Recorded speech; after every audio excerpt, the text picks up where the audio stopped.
Gjykata Supreme nuk ka treguar gjatë së ejtës nëse ka pranuar ankesa nga ata të cilës një ditë më parë i u refuzuan ato nga paneli zgjedhor për ankesa dhe parashtresa. Ky është hapi i fundit juridik para certifikimit të rezultateve që pastaj e hap rrugën politike për formimin e institucioneve. Megjithatë, kryetari i Lëvizjes Vetëvendosje Albin Kurti sërish nuk dha përgjigje konkrete sa i përket marrëveshjes potenciale me partitë tjera. Faleminderit shumë se duhet më rri.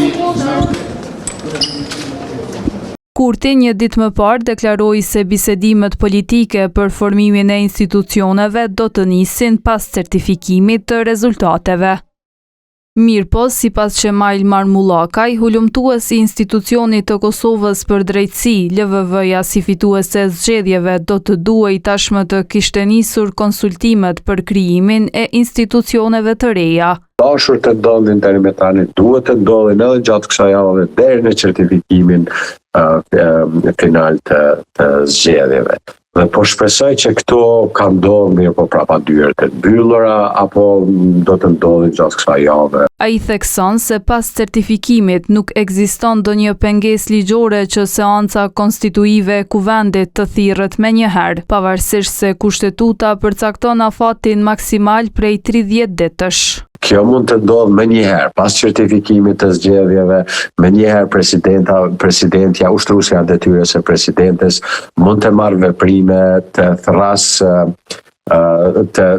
seancën e konstituive të kuvendit, ku pastaj janë procedurat në bazë të rregullore së kuvendit të Republikës. Kurse, sipas analistit politik Basri Muja, Kosova nuk ka nevojë edhe për një periudhë tjetër bllokade.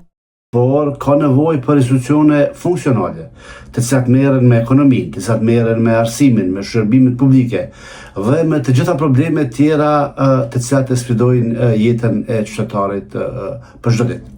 Mendoj që është e rëndësishme që rezultati zgjedhor të respektohet.